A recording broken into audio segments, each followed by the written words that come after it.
แขวงท่านอารุณบุญวิไลหัวหน้าแผนกอุตสาหกรรมและการค้าแขวงอุดมไซสมทบกับห้องการอุตสาหกรรมและการค้าเมืองไซได้ลงเคลื่อนไหวติดตามกฎการและสุกโยการค้าขายอยู่บรรดาตลาดห้างสรรพสินค้าห้างขายเครื่องยกขายย่อยและห้างสะดวกซื้อต่างๆภายในเทศบาลของแขวงการลงเคลื่อนไหวมีอยู่หลายจุดโดยเฉพาะแม่นตลาดหนองแมงดาตลาดกสิกรรมหนองแรงตลาดลือไซซูเปอร์มาร์เก็ตเซิงซางซูเปอร์มาร์เก็ตขายส่งกวางวิงและห้างขายยกพร้อมทางได้มีการประสานงานกับผู้ประกอบการและผู้บริหารตลาดและห้างห้านเพื่อรายงานสภาพการจัดตั้งปฏิบัติโดยรวมเกี่ยวกับการกำหนดคุ้มครองและอำนวยความสะดวกในการค้าขายให้แก่พ่อค้าเสาขายพร้อมทั้งนำพาลงเคลื่อนไหวตัวจริงท่านอารุณบุญวิไลได้กล่าวว่าการลงเคลื่อนไหวเป็นการเคลื่อนไหวปกติของเจ้าหน้าที่การกวดกาการค้าเดือนละ2 ครั้งเพื่อที่ตามกวดกาการปฏิบัติบรรดานิติกรรมก็คือแจ้งการของกระทรวงอุตสาหกรรมและการค้าและทิศซี่น้ำของการน้ำแขวงเกี่ยวกับการสุกยูการสมไซผลิตภัณฑ์ภายในของแขวงการนำเข้าสินค้าต้องห้ามการกำหนดราคาสินค้าอุปโภคบริโภคเป็นต้นแมนราคาซีนผักปลาไข่และอื่นๆให้อยู่ในเกณฑ์ที่แผนกอุตสาหกรรมและการค้าของแขวงวางออกนอกจากนี้การนำไส้ตาสิงให้มีความถูกต้องโปร่งใส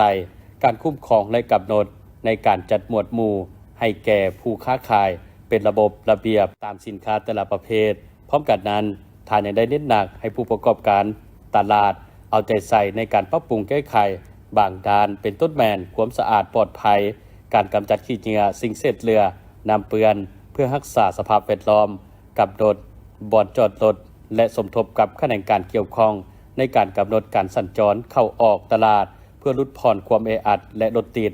ส่วนพ่อค้าเสาขายแม้นให้ปฏิบัติตามนิติกรรมและทิศชี้นำของการน้ำแขวงอย่างเข้มงวดงานบุญดังกล่าวจัดขึ้นในระหว่างวันที่20-21 กุมภาพันธ์ 2026 อยู่ที่หอธรรมสภาเมืองไซเสถา นครหลวงเวียงจันทร์โดยการนำพาของคณะบริหารงานกรรมาธิการต่างประเทศศูนย์กลางองค์การพุทธศาสนาสัมพันธ์แห่งสาธารณรัฐประชาธิปไตยประชาชนลาวซึ่งมือทำอิฐได้รับฟังการปะทะกถา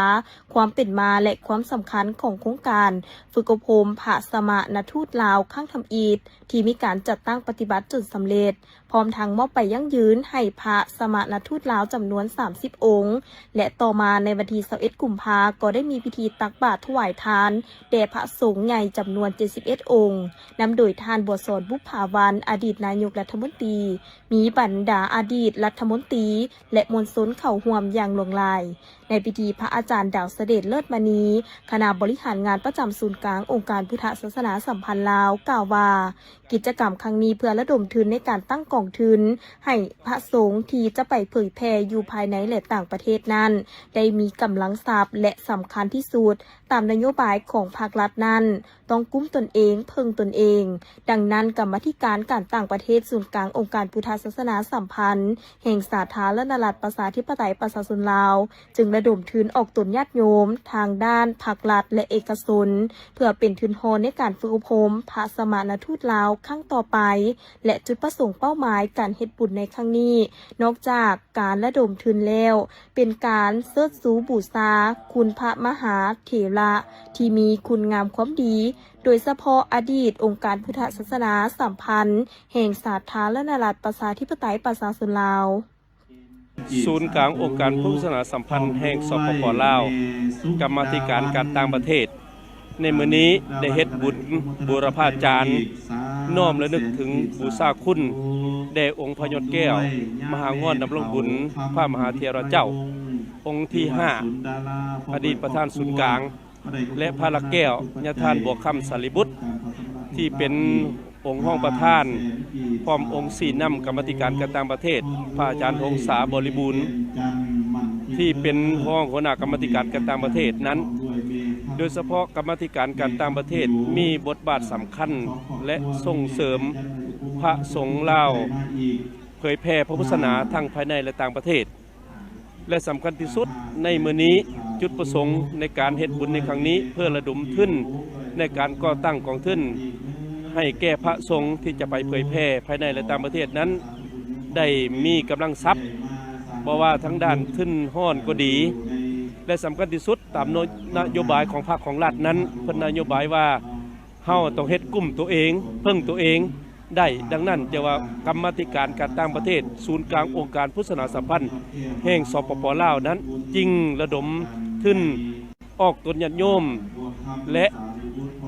ทั้งด้านภาครัฐเอกชนก็ดี เพื่อจะเป็นทุนห้อนในการฝึกอบรมพระสมณทูตครั้งต่อไปจุดมุ่งหมายในการเฮ็ดบุญในครั้งนี้นอกจากการระดมทุนแล้ว การเสิร์ชสู้บูชาคุณพระมหาเถระที่มีคุณงามความดีโดยเฉพาะอดีตประธานศูนย์กลางองค์การพุทธศาสนาสัมพันธ์แห่งสปป.ลาวญาทานงอนดำรงบุญนั้นเป็นองค์สำคัญเป็นองค์ก่อตั้งกรรมาธิการการต่างประเทศเป็นองค์บุกเบิกเฮ็ดให้พระสงฆ์ลาวมีบทบาทสำคัญทั้งเวทีทั้งภายในและต่างประเทศและสำคัญที่สุดพระสงฆ์ลาวที่ฝึกอบรมนั้นนอกจากวีซ่าทั้งด้านศาสนาฮิตของประเภทนี้แล้วยังเอาระเบียบภาครัฐบ้านเมืองโดยเฉพาะกระทรวงการต่างประเทศนั้นการทูตประชาชนศึกษาประวัติศาสตร์ลาวของเฮาเพื่อไปเผยแพร่ให้โลกรับรู้และศึกษานโยบายของพรรคของรัฐทิศทางของพรรคของรัฐ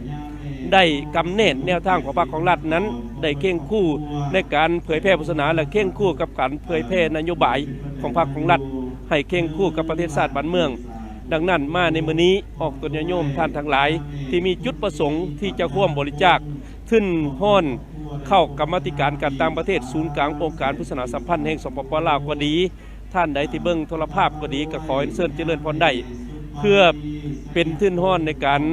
ส่งเสริมพระสงฆ์สามเณรที่มาเฮ็ดเวียกอยู่ศูนย์กลางนี้2กับเพื่อให้ออกตนโยมได้เข้าใจพระสงฆ์หลากหลายขึ้นนอกจากการสร้างธรรมทูตพระสมณทูตแล้วกรรมาธิการการต่างประเทศมีจุดมุ่งหมายเพื่อจะส่งเสริมพระสงฆ์นี้ไปเผยแพร่ทั้งภายในโดยเฉพาะวัดว่าอาห้ามอยู่ตามเขตบ้านนอกซอกลีกก็ดีหรือว่าตามห้างไก่ต่างแขวงก็ดีต่างเมืองก็ดีที่ขาดพระสงฆ์นั้นกรรมาธิการการต่างประเทศก็พร้อมจะส่งเสริมพระสงฆ์เหล่านั้นได้เรียนรู้คิดของประเพณี2ทั้งพระกรรมาธิการการต่างประเทศนั้นจะส่งเสริมพระสงฆ์สามเณรได้ไปเฮ็ดเวียกอยู่ต่างประเทศโดยเฉพาะบางประเทศโดยเฉพาะประเทศยุโรปก็ดีประเทศอื่นๆก็ดีที่ต้องการพระสงฆ์ลาวนั้นเฮาก็ไปได้หลังจากการฝึกอบรมแล้วดังนั้นอาตมาแนะนำคณะสงฆ์ตั้งหน้าหัวหน้ากรรมาธิการการต่างประเทศพระอาจารย์ใหญ่ปอ.ดำรงพิมจักรห้องประธานศูนย์กลางองค์การพุทธศาสนาสัมพันธ์แห่งสปป.ลาวหัวหน้ากรรมาธิการการต่างประเทศพร้อมด้วยคณะกรรมาธิการการต่างประเทศนั้นขอแสดงความรู้บุญคุณพ่อแม่ครูบาอาจารย์ที่ได้ร่วมจตุปัจจัยเสียสละเวลาอันมีค่าได้มาร่วมงานบูรพาจารย์ในครั้งนี้และอวยพรใส่ประเสริฐมายังการนำภาครัฐครอบครัวการนำภาครัฐออกตนโยมพุทธศาสนิกชนขอมีความสุขกายสบายใจปราศจากเคราะห์เข็ญเว้นให้อันตรายทั้งปวงขอมีความสุขความเจริญในวิถีชีวิตทุกมื้อทุกยามทุกเวลานั่นก็ข้าเทิน สำหรับจุดประสงค์หลักของการฝึกอบรมครั้งนี้เพื่อให้พระสมณทูตลาวมีความรู้ความสามารถและมีความมั่นใจในการปฏิบัติศาสนากิจตามวัตถุประสงค์เกี่ยมพร้อมพระสมณทูตลาวที่มีคุณสมบัติเหมาะสมภายใต้กรรมาธิการการต่างประเทศและในประเทศอื่นส่งเสริมสนับสนุนพระสงฆ์ลาวที่เฮ็ดหน้าที่เผยแพร่พระพุทธศาสนาอยู่ในประเทศต่างๆและเพื่อสนองนโยบายของภาครัฐและองค์การพุทธศาสนาสัมพันธ์แห่งสาธารณรัฐประชาธิปไตยประชาชนลาวโดยเฉพาะกรรมาธิการการต่างประเทศทางด้านการพัวพันเวียกงานต่างประเทศของพระพุทธศาสนาและศาสนาอื่นการฝึกอบรมพระสมณทูตลาวครั้งนี้เป็นสุธรรมอิฐที่จัดที่วัดป่าพิลาบงบุตรกัสการามบ้านจำปาปักแฮดเมืองสีโคตะบองนาไซทองนาโคลมิจันทร์มีพระสงฆ์เข้าฝึกอบรม30 องค์โดยกำหนดเอาระยะเวลาในการอบรมทั้งหมด3 เดือนการฝึกอบรมพระสมณทูตลาวได้จัดตั้งปฏิบัติไปตามดำรัสของหลักสูตรประกอบด้วยภาคทฤษฎีอบรมภาคปฏิบัติธรรมกรรมฐานภาคสาธารณูปการภาคกิจกรรมและภาคสอบประเมินในวันที่22 กุมภาพันธ์ 2026 นี้โดยการเข้าความปอนบัตรในจุดดังกล่าวมีท่านบุญจมอุบลประเสริฐเลขาพรรคแขวงสวรรณเขตท่านคำพุยศรีบุตรเฮืองรองประธานคณะกรรมการปกครองแขวงและท่านวาลิญาศรีจันทองทิพย์ เลขาพรรคนครไกรสอนพรหมวิหารพร้อมโดยคณะกรรมการเลือกตั้งขั้นแขวงขั้นนครและพ่อแม่ประชาชนชาวบ้านสุนันทา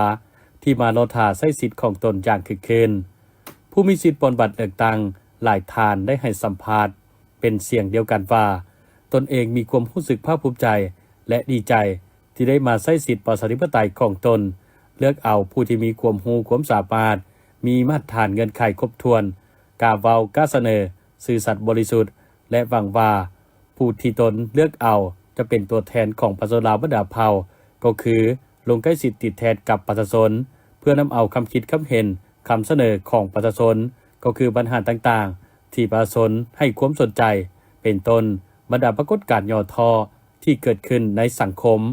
นำไปเสนอต่อสภาแห่งชาติเพื่อก้าวไปสู่การปรับปรุงแก้ไขให้เป็นรูปธรรมในใส่ประกอบส่วนพัฒนาประเทศชาติให้เจริญก้าวหน้าและรุ่งเรืองศรีวิไลบ้านปอนบัตรเลือกตั้งสมาชิกสภาแห่งชาติสุดที่10และสมาชิกสภาประชาชนขั้นแขวงสุดที่5แม้นเหตุการณ์การเมืองหนึ่งที่สำคัญทุกๆ5ปีจะได้จัดขึ้นเทื่อหนึ่งเพื่อให้พลเมืองลาวผู้มีสิทธิ์ปอนบัตรเลือกตั้งได้เลือกเอาบุคคลที่มีมาตรฐานและเงื่อนไขครบถ้วนกว่าหมู่เป็นสมาชิกสภาแห่งชาติและสภาประชาชนขั้นแขวงเพื่อเป็นตัวแทนแห่งสิทธิ์และผลประโยชน์ของประชาชนลาวบรรดาเผ่าซึ่งบัตรเลือกตั้งในครั้งนี้ทั่วนครมีผู้มีสิทธิ์ปอนบัตรเลือกตั้งสมาชิกสภาแห่งชาติสุดที่10และสภาประชาชนขั้นแขวงทั้งหมด 87,578 คนเป็นหญิง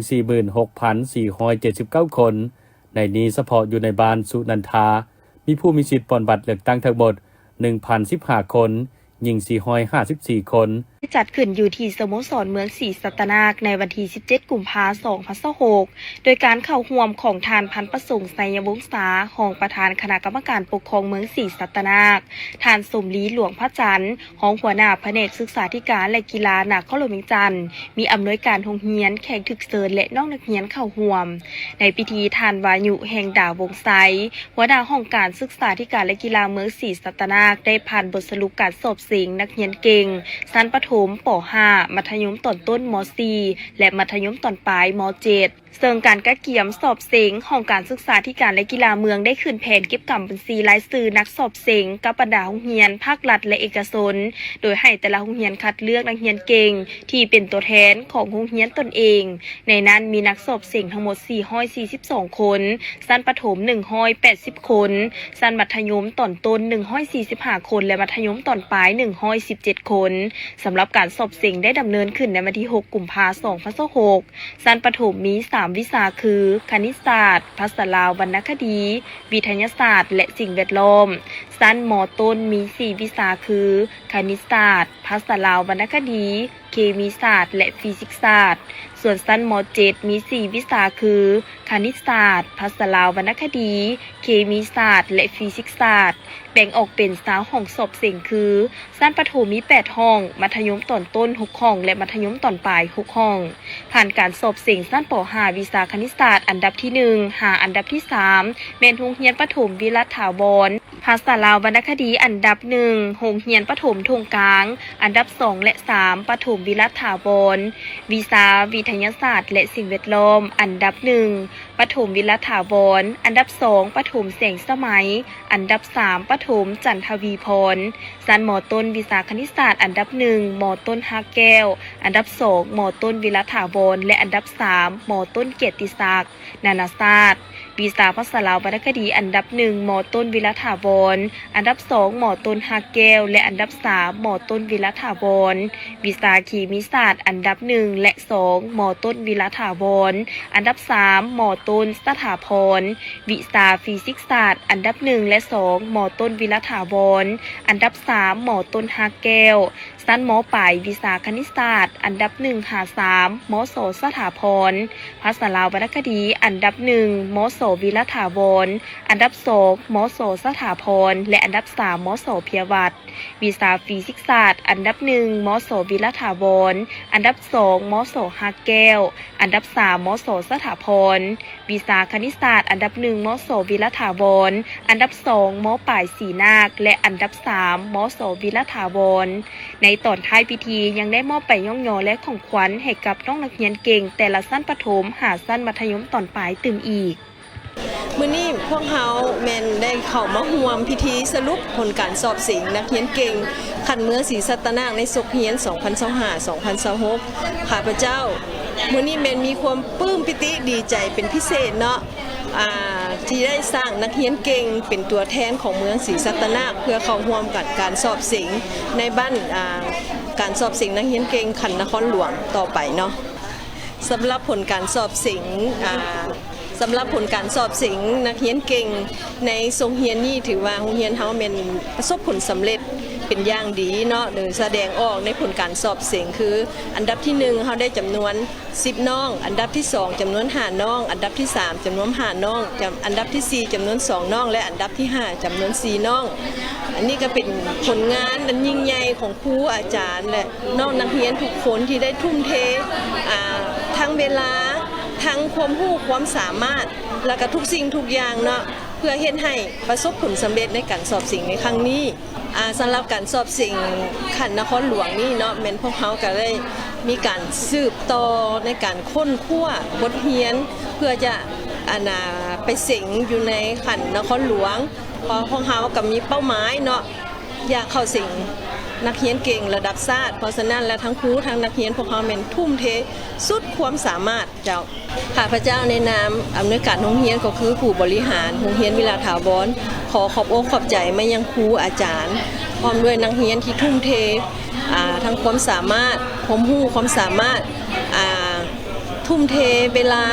ทุกสิ่งทุกอย่างที่มอบให้นักเรียนนั้นหมายความว่าครูเป็นเฮ็ดสุดใจทุกสิ่งทุกอย่างอันนี้ขอสมเสยแท้ๆเนาะทั้งครูและนักเรียนขอ ก่อนอื่นอยากจะให้ทานผู้ชมเข้าใจก่อนว่าก่อนเลือกตั้งอยู่สปปลาวที่จะจัดขึ้นในวันที่22กุมภาพันธ์2026แม่นเป็นการเลือกตั้งเอาสมาชิกสภาแห่งชาติสุดิสิบหรือสสสและเลือกตั้งเอาสมาชิกสภาประชาชนขันแขวงสุธิหาหรือสสคดังนั้นเวลาไปใช้สิทธิ์ในการลงคะแนนเสียงจึงจะได้มีการลงคะแนนเสียงอยู่2ใบคือเลือกสสสและเลือกสสคซึ่งก่อนอื่นหมดเมื่อผู้ใช้สิทธิ์เลือกตั้งไปฮอดหน่วยเลือกตั้งก่อนอื่นแม่นต้องได้เสนอตัวและแจ้งใบยั่งยืนต่อคณะรับผิดชอบหน่วยปอนบัตรเลือกตั้งเพื่อรับเอาบัตรลงคะแนนเสียงใน2ประเภทคือบัตรคะแนนเสียงเลือกตั้งเอาสมาชิกสภาแห่งชาติสุธิสิบและบัตรคะแนนเสียงเลือกตั้งเอาสมาชิกสภาประชาชนขันแขวงสุธิหาโดยภายในบัตรลงคะแนนเสียงทั้ง2ใบแม้นจะมีรายชื่อผู้รับสมัครเลือกตั้งเป็นสสสและสสคประจำเขตตามลำดับส่วนวิธีการขีดบัตรลงคะแนนเสียงถ้าหากบ่เลือกเอาผู้ใดผู้หนึ่งในบัตรคะแนนเสียงแม่นให้ใส่บิ๊กขีดยาวแต่นำเบอร์จนสุดสื่อและนามสกุลของผู้นั้นไปทั้งห่วงตามที่เห็นในภาพยกตัวอย่างสมาชิกสภาแห่งชาติสุดิสิบเขตเลือกตั้งที่1นครหลวงจันทร์ครั้งนี้มีผู้สมัคร25ทานแต่จะเลือกเอา19ทานนั่นแสดงว่าผู้ไปใช้สิทธิ์เลือกตั้งต้องขีดรายชื่อออกจำนวน6ทานและจุงไว้19ทานส่วนสมาชิกสภาประชาชนขันแขวงก็ปฏิบัติเช่นเดียวกันแต่ขึ้นกับว่าเฮาอาศัยอยู่เมืองใดยกตัวอย่างเมืองจันทบุรีนครหลวงจันทร์มีผู้สมัครสมาชิกสภาประชาชนขันแขวงสุธิหาจำนวน7ทานเลือกเอา5ทานนั่นแสดงว่าผู้ใช้สิทธิ์เลือกตั้งภายในเมืองนี้ต้องขีดรายชื่อออกจำนวน2ทานและจงไว้5ทานในนี้การลงคะแนนเสียงแม่นห้ามขีดหมายติ๊กขีดหมายกาและขีดเปื้อนให้ทุกทานขีดยาวแต่เลขลำดับฮอดนามสกุลเท่านั้นถ้าเฮาขีดผิดนั่นแสดงว่าบัตรนั้นเป็นบัตรตายเฮาต้องส่งบัตรที่ขีดผิดนั้นคืนให้คณะรับผิดชอบแล้วไปขอบัตรลงคะแนนเลือกตั้งใบใหม่นำคณะกรรมการเลือกตั้งโดยหลังจากนั้นแม่นให้นำบัตรทั้ง2แบบไปปอนลงใส่หีบให้ถูกต้องบัตรลงคะแนนเสียงเลือกสมาชิกสภาแห่งชาติให้ปอนใส่หีบสมาชิกสภาแห่งชาติส่วนบัตรลงคะแนนเสียงเลือกสมาชิกสภาขันแขวงก็ให้นำไปปอนใส่หีบของสมาชิกสภาประชาชนขันแขวงเพื่อให้การลงคะแนนเสียงเลือกตั้งถูกต้องและมีความเป็นระเบียบเรียบร้อย กล่องประชุมปรึกษาหารือการโฆษณาเผยแพร่โครงการขนส่งแบบยืนยง BRT ตามโรงเรียนที่อยู่เรียบตามเส้นทาง BRT และโรงเรียนใกล้เคียงได้จัดขึ้นในวันที่23 กุมภาพันธ์ 2026ที่แผนกโยธาธิการและขนส่งนครหลวงจันทร์โดยมีท่านบุญยวัฒน์นิรไสยหัวหน้าแผนกโยธาธิการและขนส่งนครหลวงจันทร์ท่านคำสวรรค์โคตรไสยหัวหน้าคณะโฆษณาอบรมนครหลวงจันทร์พร้อมด้วยภาคส่วนที่เกี่ยวข้องเข้าร่วมอย่างพร้อมเพรียงท่านบุญยวัฒน์นิรไสยกล่าวว่าการโฆษณาเผยแพร่โครงการ BRT มีเป้าหมายเพื่อให้ประชาชนในนครหลวงจันทร์โดยเฉพาะครูอาจารย์และนักเรียนได้รับรู้เข้าใจเกี่ยวกับประวัติความหมายความสำคัญและผลประโยชน์ของการนำใช้รถเมล์ด่วน BRT ในการเดินทางโครงการนี้ยังเป็นการส่งเสริมนโยบายของภาครัฐในการพัฒนาเมืองให้ทันสมัยและแก้ไขปัญหาการจราจรแออัดในอนาคตโดยการหันมาใช้ระบบขนส่งสาธารณะให้หลายขึ้นซึ่งกิจกรรมโฆษณาเน้นใส่โรงเรียนต่างๆตามเส้นทาง BRT เส้นมหาวิทยาลัยแห่งชาติโรงเรียนมส.สาธิตโรงเรียน SOS โรงเรียนมส.ลาวเวียดโรงเรียนมส.มิตรภาพลาวโฮจิมินห์โรงเรียนมส.หนองบอนโรงเรียนมส.สินไซโรงเรียนมส.เวียงจันทน์โรงเรียนมส.เจ้าอนุวงศ์และโรงเรียนมส.เพียวาดโดยจุดประสงค์หลักแม่นเพื่อสุขยูให้ครูอาจารย์นักเรียนและนักศึกษาหันมานำใช้รถเมล์ BRT ให้หลายขึ้นเพื่อลดพรการจราจรแออัดลดพรความเสี่ยงอุบัติเหตุและสร้างวินัยการเดินทางที่ปลอดภัยในสังคมและทั้งรักษาสิ่งแวดล้อมจากนั้นในกล่องประชุมยังได้ปรึกษารูปแบบการโฆษณาผ่านสื่อต่างๆและหารือปัญหาที่เกี่ยวข้องเพื่อให้การดำเนินเวียกงานมีประสิทธิผลสูงสุดเหตุแนวใดจะช่วยโฆษณาสื่อสารให้สังคมได้เข้าใจถึงความสำคัญและความสะดวกสบายในการใช้บริการของรถเมล์ด่วน BRT รวมไปถึงการก้าเกียมจะมีการปรับเปลี่ยนการสัญจรใหม่ใน9เส้นทางคือถนนแคมป์ของเปลี่ยนเป็น2ทิศทางหรือ two way ถนนเจ้าฟ้างุมเปลี่ยนเป็นเส้นทาง one way ขาเข้าถนนสีฐานเปลี่ยนเป็นเส้นทาง one way ทางลงถนนขุนบุญลมเปลี่ยนเป็นเส้นทาง one way ทางขึ้นถนนเจ้าอนุเปลี่ยนเป็นเส้นทางขาเข้าถนนฝรั่งซัวยินเปลี่ยนเป็น2ทิศทางหรือ two way ถนนนอแก้วกุมารเปลี่ยนเป็น2ทิศทาง two way ถนนมันทาธุราชเปลี่ยนเป็น2ทิศทาง two way และถนนต่อหน้าสถานทูตฝรั่งเปลี่ยนเป็น2ทิศทาง two way ซึ่งจะได้เริ่มจัดตั้งปฏิบัติอย่างเป็นทางการในวันที่28 กุมภาพันธ์ 2026 นี้เป็นต้นไปบรรยากาศของการนับคะแนนเสียงประจำหน่วยเลือกตั้งที่23เมืองจันทบุรีที่วัดบ้านศรีบุญเฮืองเมืองจันทบุรีนครหลวงจันทร์ในตอนแรกของวันที่22 กุมภาพันธ์ 2026 นี้เต็มไปด้วยความหมายความสำคัญและเป็นอีกบ้านหนึ่งที่สำเร็จการเลือกตั้งตามคาดหมายและได้มีการนับคะแนนแบบเปิดเผยจัดแจ้งและโปร่งใสบ้านดังกล่าวนี้ได้เปิดหีบปอนบัตรให้ผู้มีสิทธิ์เลือกตั้งมาใช้สิทธิ์ของตนตั้งแต่เวลา 7:00 น.เพื่อให้ทุกคนที่มีอายุ 18 ปีขึ้นไปได้ใช้สิทธิ์อย่างครบถ้วนจนฮอดเวลา 5 โมงแลงจึงได้มีการปิดหีบปอนบัตรและเริ่มนับคะแนนเพื่อสรุปผลการเลือกตั้งโอกาสนี้ท่านนางวรรณพรทิพวงศ์ในบ้านศรีบุญเฮืองได้ให้สัมภาษณ์ว่าเจ้าก่อนอื่นก็ขอสบายดีเนาะข้าพเจ้าแม่นนางวรรณพรทิพวงศ์เลขาพักบ้านนายบ้านศรีบุญเฮืองเนาะเกี่ยวกับการปนบัตรเลือกตั้งในมื้อนี้เนาะก็ถือว่าเป็นขบวนฟดฟื้นเนาะแล้วก็มีพ่อแม่ประชาชนมาใช้สิทธิ์ถือว่าครบจำนวน 100% เนาะถือว่าปัจจุบันนี้พวกเราปิดหีบเนาะปิดหีบแล้วถือว่าเริ่มนับคะแนนว่าสิซาเนาะเจ้าถือว่าได้การจัดตั้งปฏิบัติเนาะแม่นได้เฮ็ดตามระเบียบของเพิ่นวางไว้ทุกขั้นตอนเนาะนะก็ถือว่าเป็นอันว่าสำเร็จเสร็จสิ้นในการปนบัตรเนาะยังแต่สรุปคะแนนหั่นยังแต่สรุปคะแนนเนาะเพื่อว่าส่งคันถึงหั่นเฉพาะหน่วย23เนาะหน่วย23ที่มาป่วนบัตรอยู่วัดศรีบุญเฮืองแม่นมีจำนวน561คนหญิง283คนเนาะบรรยากาศเนาะบรรยากาศนี่ก็ถือว่าตั้งแต่เช้าเนาะตั้งแต่เช้าก็ถือว่าเริ่มตั้งแต่7:30 น.เนาะถือว่ารวมตัวประชาชนแล้วก็มีการเปิดพิธีภายหลังเปิดพิธีแล้วก็จะเป็นอนุกรรมการเนาะป่อนบัตรต่อจากมาก็เป็นพ่อแม่ประชาชนเนาะก็จะถือว่าตั้งแต่เช้าจนฮอดปัจจุบันถือว่าสำเร็จนะ ข้าพเจ้าเนาะในนามการจัดตั้งเนาะต่างหน้าพ่อแม่ประชาชนเมืองบ้านนี่นะถือว่ามีความดีใจเนาะต่อพ่อแม่ประชาชนผู้ที่มีสิทธิ์เลือกตั้งนับแต่อายุ18 ปีขึ้นไปเนาะที่ว่าได้สละได้สมัครใจเนาะตามสิทธิ์ของตัวเองมาใช้สิทธิ์ของตัวเองได้เต็มที่เนาะถือว่าข้าพเจ้านี่ก็ถือว่าดีมุกดีใจหลาย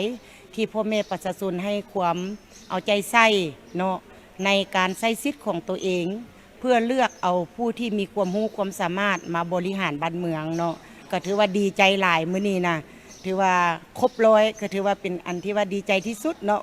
นะ ผ่านการลงติดตามการลงสมัครหับเลือกตั้งสมาชิกสภาแห่งชาติสุดที่10และสมาชิกสภาประชาชนนครเวียงจันทร์สุดที่5เห็นว่าในนครเวียงจันทร์มีบรรยากาศที่คึกคืนในการเลือกตั้งซึ่งพ่อแม่ประชาชนล้วนแต่ตื่นตัวมาใช้สิทธิ์อย่างเป็นขบวนฝุดฟื้นพร้อมนี้บรรดาคณะกรรมการก็ได้เอาใจใส่เฮ็ดเวียกอย่างเฮาหันตั้งแต่เช้าจนค่ำเพื่ออำนวยความสะดวกแก่การเลือกตั้งและนับคะแนนเสียงให้มีผลสำเร็จพร้อมทั้งให้บรรลุตาม4คาดหมายของการเลือกตั้งคือนำพาผู้มีสิทธิ์เลือกตั้งไปปนบัตรเลือกตั้งให้ครบถ้วน100%นำพาผู้มีสิทธิ์เลือกตั้งให้ฮู้ใช้สิทธิ์ในการปนบัตรเลือกตั้งถูกต้องตามระเบียบการเลือกตั้ง100%นำพาเวียกงานป้องกันชาติป้องกันความสงบให้มีความสงบปลอดภัย100%และนำพาเวียกงานปนบัตรเลือกตั้งให้รับประกันความโปร่งใสและสำเร็จทันตามกำหนดเวลา100%บ้านทงตุ่มเมืองจันทบุรีนครเวียงจันทร์เป็นอีกบ้านหนึ่งที่สำเร็จการเลือกตั้งและนับคะแนนเสียงภายหลังที่เปิดหีบให้ผู้มีสิทธิ์ปลอมบัตรเลือกตั้งมาใช้สิทธิ์ของตนตั้งแต่ 7 โมงเช้าเพื่อให้ทุกคนได้ใช้สิทธิ์อย่างครบถ้วนจนฮอดเวลา 4-5 โมงแลงจึงได้มีการปิดหีบปลอมบัตรและเริ่มนับคะแนนเสียงเพื่อสรุปผลการเลือกตั้งซึ่งท่านคำลาวิไสสุขนายบ้านบ้านทงตุ่มได้ให้สัมภาษณ์ว่า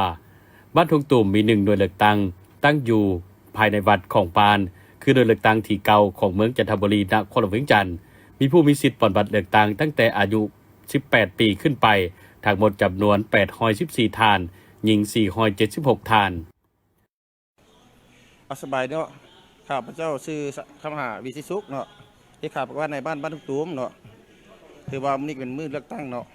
แต่ว่าจำนวนคนทั้งหมดเนาะมีทั้งหมด814ทานเนาะหญิงทั้งหมด470ทานเนาะเริ่มเปิดเวลา7 โมงเช้าเนาะมี1 หน่วยคือหน่วยเลือกตั้งที่9ของเมืองเขาเนาะเป็นเริ่มแต่ปิดนี่เริ่ม4 โมงเนาะก็ถือว่ากรรมการพวกเขาได้แต่งตั้งเป็น15ทานเนาะเฮ็ดเป็นจุแบ่งเป็นจุเป็นหน่วยเจ้าถ้าว่าผู้ใดที่บ่ทันได้มาเนาะจะให้เท่าหน้าจะให้มาใส่เสียงเนาะเพื่อเป็นทางเสียงให้บอกแก่น่ะประชาชนเนาะนอกจากบรรยากาศการเลือกตั้งที่มีประชาชนไปใช้สิทธิ์เลือกตั้งอย่างเป็นขบวนฝดฟื้นแล้วบรรดาคณะกรรมการการเลือกตั้งก็ได้เอาใจใส่เฮ็ดเวียกอย่างห้าวหันตั้งแต่ตอนเช้าจนฮอดค่ำเพื่ออำนวยความสะดวกแก่การเลือกตั้งและนับคะแนนเสียงให้มีผลสำเร็จพร้อมทั้งให้บรรลุตาม4คาดหมายของการเลือกตั้งคือนำพาผู้มีสิทธิ์เลือกตั้งไปปลอมบัตรเลือกตั้งให้ครบถ้วนห้อยสดห้อยนำพาผู้มีสิทธิ์เลือกตั้งให้ฮู้ใช้สิทธิ์ในการปลอมบัตรเลือกตั้งถูกต้องตามระเบียบการเลือกตั้งห้อยสดห้อยนำพาเวียกงานป้องกันชาติป้องกันความสงบให้มีความสงบปลอดภัยห้อยสดห้อยและนำพาเวียกงานปลอมบัตรเลือกตั้งให้รับประกันความโปร่งใสและสำเร็จทันตามกำหนดเวลาห้อยสดห้อยบรรดาการนำผักหลาดพร้อมด้วยประชาชนแล้วบรรดาเผ่าได้พร้อมเพียงกันไปใช้สิทธิประชาธิปไตยของตนเองปนบัตรเลือกตั้งเอาสมาชิกสภาแห่งชาติสุดที่10และสมาชิกสภาประชาชนขั้นแขวงสุดที่5ซึ่งได้จัดขึ้นพร้อมกันในขอบเขตทั่วประเทศในวันที่22 กุมภาพันธ์ 2026นี้เฉพาะอยู่นครเวียงจันทร์พนาธานทองลุ้นศรีสุริตเลขาธิการใหญ่คณะบริหารงานศูนย์กลางภาคประธานประเทศพร้อมด้วยภรรยาและบรรดาการนำผักหลาดได้ไปปนบัตรเลือกตั้งอยู่ที่หน่วยปนบัตรเลือกตั้งห้องการบ้านท่าพลันไซเมืองศรีสัตนาคนครเวียงจันทร์โดยการต้อนรับของฐานอาสาพังท้องศรีพันดอนเลขาคณะภาคเจ้าของนครเวียงจันทร์พร้อมด้วยคณะกรรมการเลือกตั้งขันนครเวียงจันทร์ขันเมืองขันบ้านและภาคส่วนที่เกี่ยวข้อง บันเลือกตั้งสมาชิกสภาแห่งชาติสุดที่10และสมาชิกสภาประชาชนขันแขวงสุดที่5แม่นเหตุการณ์การเมืองหนึ่งที่สำคัญทุกๆ5ปีจะได้จัดขึ้นเทื่อหนึ่งเพื่อให้พลเมืองลาวผู้มีสิทธิ์เลือกตั้งได้เลือกเอาบุคคลที่มีมาตรฐานและเงื่อนไขครบถ้วนกว่าหมู่เป็นสมาชิกสภาแห่งชาติและสภาประชาชนขันแขวงเพื่อเป็นตัวแทนแห่งสิทธิและผลประโยชน์ของประชาชนลาวบรรพเผ่าซึ่งบันเลือกตั้งในครั้งนี้ทั่วประเทศมีผู้มีสิทธิเลือกตั้งทั้งหมด4 ล้านกว่าคนในนี้เฉพาะอยู่นครหลวงจันทร์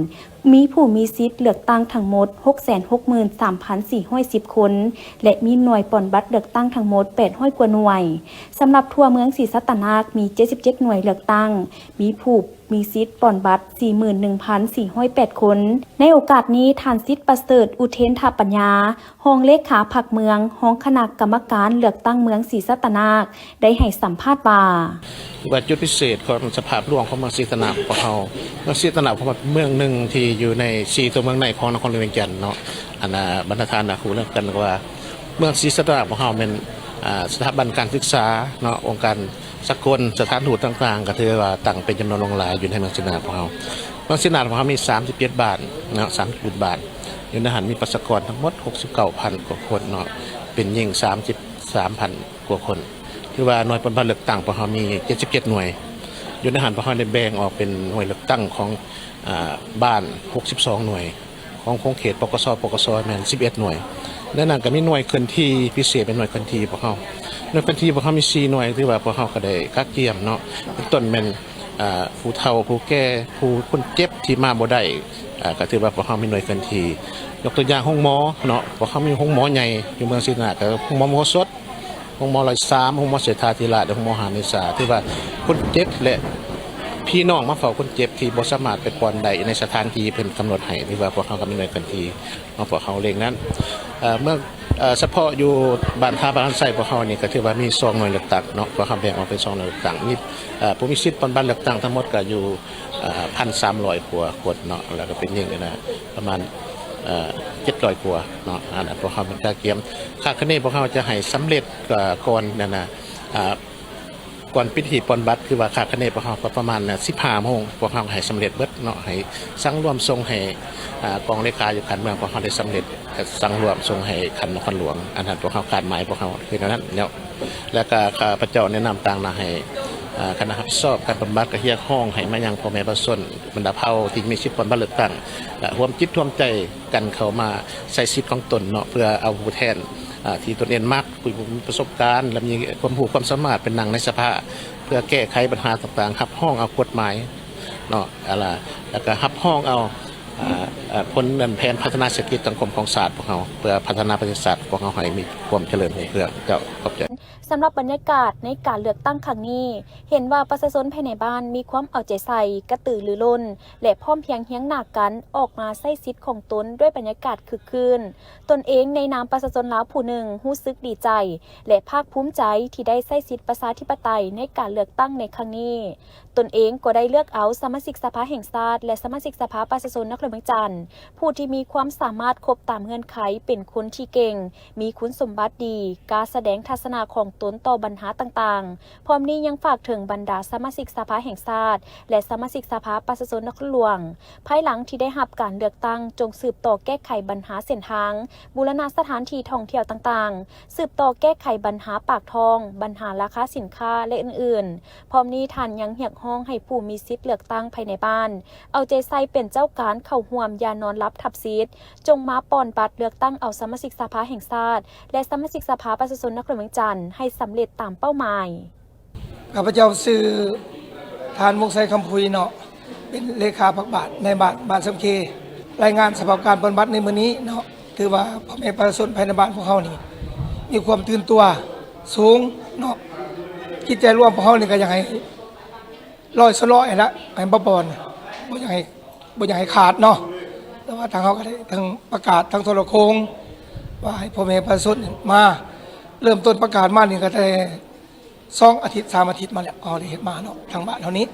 เนาะเฉพาะบ้านสำเคของเฮานี่มีจำนวนคนที่มามีสิทธิ์ปอนบัตรอายุ18 ปีขึ้นไปนี่แม่นมีทั้งหมดนี่แม่น 1,078 คนยิ่ง595 คนเฉพาะความคาดหวังของ อำนาจการปกครองเฮานี่อยากเสนอประชาชนนี่มาใช้สิทธิ์อันนั้นนะเต็มร้อยแน่เนาะบ่อยากให้มีบัตรตายเนาะบ่อยากให้ว่าบ่มาเนาะสุดท้ายนี้ก็ข้าพเจ้าได้นำอันนั้นนะอำนาจการปกครองบ้านเนาะอยากขอเชิญชวนพ่อแม่พี่น้องประชาชนชาวบ้านสำคีของเฮาที่มีอายุ18ปีขึ้นไปนี่อยากให้มาใช้สิทธิ์ของพวกท่านเนาะบ่อยากให้พวกท่านอันนั้นนะเสียสิทธิ์เนาะในโอกาสนี้ยังมีประชาชนภายในบ้านที่ได้ใช้สิทธิ์อย่างเต็มส่วนปนบัตรเลือกเอาสมาชิกสภาแห่งชาติและสมาชิกสภาประชาชนนครหลวงเวียงจันทน์และหยาบผ่านมาแม่นได้รับข้อมูลข่าวสารเกี่ยวกับการเลือกตั้งผ่านสื่อสังคมออนไลน์และโทรโข่งบ้านสำหรับเป้าหมายของประชาชนแม่นอยากได้สมาชิกสภาแห่งชาติและสมาชิกสภาประชาชนนครหลวงเวียงจันทน์ผู้ที่มีความรู้ความสามารถครบตามเงื่อนไขผู้มีความซื่อสัตย์ต่อประเทศชาติกล้าประกอบคำคิดคำเห็นและนำเอาคำคิดคำเห็นของประชาชนลาวบรรณเผ่าไปเสนอต่อสภาแห่งชาติเพื่อก้าวไปสู่การปรับปรุงแก้ไขปัญหาต่างๆที่เกิดขึ้นในสังคมอย่างมีประสิทธิผลวันที่22 กุมภาพันธ์นี้เป็นวันเลือกตั้งสมาชิกสภาแห่งชาติสุดที่10และสมาชิกสภาประชาชนขั้นแขวงสุดที่5ท่านบุญคำวงไซในบ้านนาขวยไตเมืองไซเสถานครหลวงเวียงจันทน์ได้ให้สัมภาษณ์ว่าบรรยากาศผู้มีสิทธิ์เลือกตั้งได้มาใช้สิทธิ์ปอนบัตรในมื้อนี้แม้นเต็มไปด้วยความฟุดฟื้นโดยมีประชาชนหลั่งไหลไปใช้สิทธิ์เลือกตั้งเอาผู้แทนประชาชนอย่างหลวงหลายซึ่งภายในบ้านนาขวยไตผู้มีสิทธิ์ปอนบัตรเลือกตั้งทั้งหมด 1,611 คนยิง763 คนหน่วยที่1รวมมี824คนหน่วยที่2มี787คน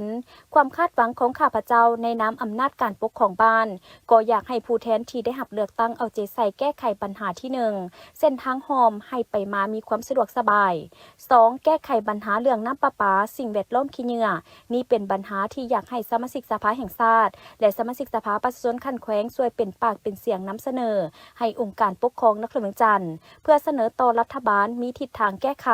อวยพรให้การปอนบัตรเลือกตั้งสมาชิกสภาแห่งชาติและสมาชิกสภาประชาชนขั้นแขวงนี้จงบรรลุผลสำเร็จอย่างสง่างามเจ้าคนอื่นก็ขอนับถือบรรดาพนักงานเนาะที่ได้สละเวลาเข้ามาร่วมในงานปอนบัตรเลือกตั้งสสเนาะมื้อนี้ก็ถือเป็นเกียรติบรรยากาศถือว่าฟดฟื้นเนาะมื้อนี้ที่หลายภาคส่วนเข้ามาร่วมเป็นต้นก็คือว่าพ่อแม่ประชาชนเนาะและก็การนำของบ้านเฮาน่ะทั้งคณะบ้านและก็เจ้าหน้าที่ที่นำเรียกงานป้องกันทุกภาคส่วนที่ได้เข้าร่วมมื้อนี้ก็ถือว่ามีกระบวนการฝึกฝนเป็นอย่างสูงเนาะถือว่าทางคณะเฮาก็ได้เฮ็ดตามหน้าที่แล้วก็ความมอบหมายของกันเทิงเป็นอย่างสูงมื้อนี้ถือว่ามีความภูมิใจหลายถือว่าได้หลายภาคส่วนที่เข้าร่วมมื้อนี้ก็เป็นกระบวนการฝึกฝนเนาะเป็นอย่างไงมื้อนี้ก็มีความสามัคคีเป็นเอกภาพระหว่างประชาชนทั้งคณะบ้านและก็การนำทุกภาคส่วน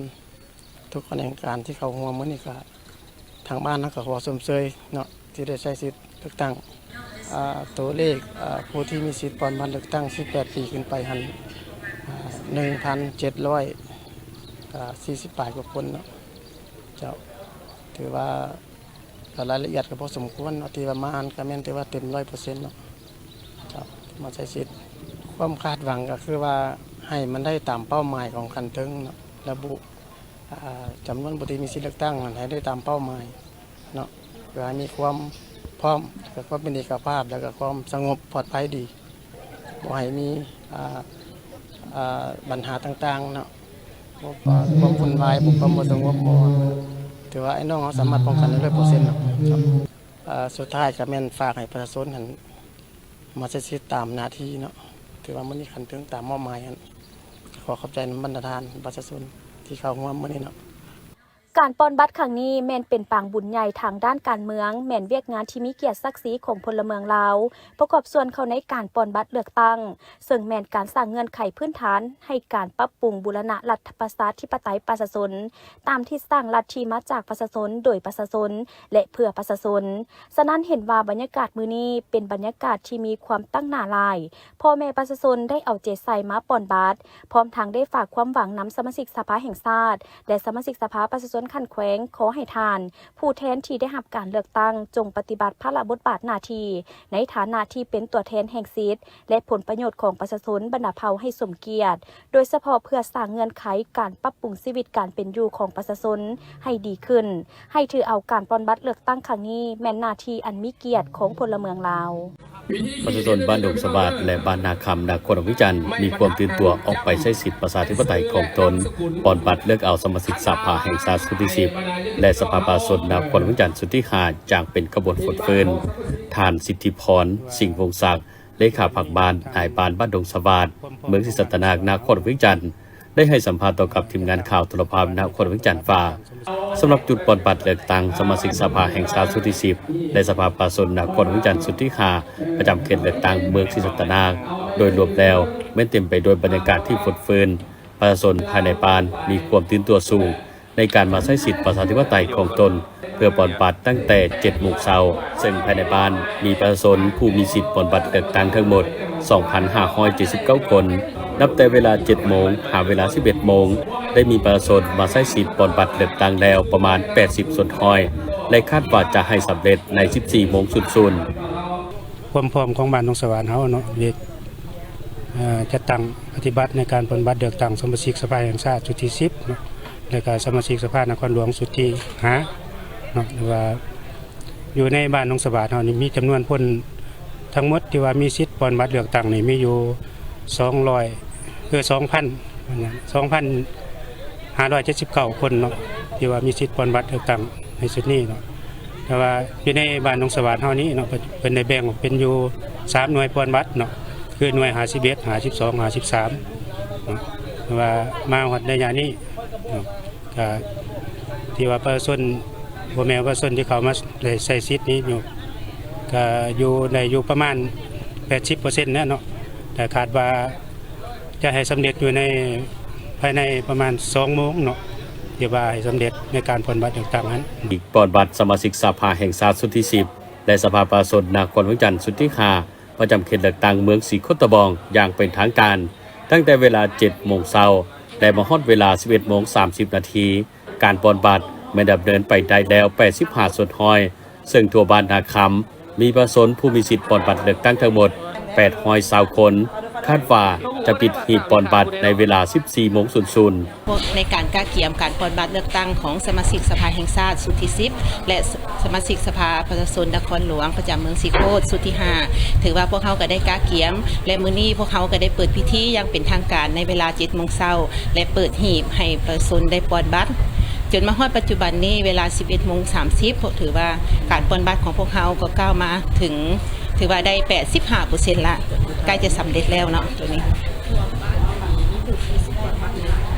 เจ้าถือว่าทั่วบ้านนาคำเฮานี่มีผู้มีสิทธิ์ปอนบัตรอยู่820 คนเนาะเป็นหญิง429 คนเจ้าพวกเขาได้แต่งตั้งคณะกรรมการจำนวน3ท่านเพื่อว่าเป็นหน่วยเคลื่อนที่ในการไปเอาหาผู้ที่ว่าบ่สามารถมาได้เนาะก็คือผู้พิการแล้วก็ผู้เฒ่าอาวุโสพวกเขาก็ได้มีหีบปอนบัตรไปให้เพิ่นปอนอยู่ฮอดเฮือนเจ้าสำหรับความรับรู้และเข้าใจของประชาชนบ้านเฮานี่ถือว่าเกือบ 99% เนาะประชาชนเฮารับรู้เข้าใจเพราะว่าประชาชนก็ได้กล้าเกี่ยมกันแล้วในการหน่วยโฆษณาของบ้านเฮาก็ได้โฆษณามาระยะเกือบ2 เดือนเนาะเพื่อกล้าเกี่ยมเรียกตัวนี้แล้วก็เฮ็ดให้ประชาชนนี่เข้าใจในการโฆษณาพวกเขาการฝึกอบรมดังกล่าวได้จัดขึ้นอยู่ที่แขวงจำปาสักสำหรับการฝึกอบรมในครั้งนี้ได้รวบรวมบุคลากรทางการแพทย์ 43 คนจากทั่วประเทศเพื่อเสริมสร้างความสามารถในการกวดคัดกรองการวินิจฉัยระบบส่งต่อการจัดการคนไข้และการประสานงานโครงการพยาธิหัวใจแต่กำเนิดผู้เข้าร่วมจากหลายภาคส่วนสำคัญเช่นกระทรวงสาธารณสุขมหาวิทยาลัยวิทยาศาสตร์สุขภาพโรงหมอมโหสถแผนกสาธารณสุขแขวงจำปาสักแผนกศึกษาธิการและกีฬาแขวงจำปาสักโรงหมอเมือง10 แห่งและวิทยาลัยวิทยาศาสตร์สุขภาพดร.นางดาวดวงจันทร์อุดมมะวงศ์ของหัวหน้าห้องการกระทรวงสาธารณสุขได้เน้นย้ำความสำคัญของการเสริมสร้างความสามารถระดับชาติในด้านการเบิกแยงเด็กน้อยที่เป็นพยาธิหัวใจ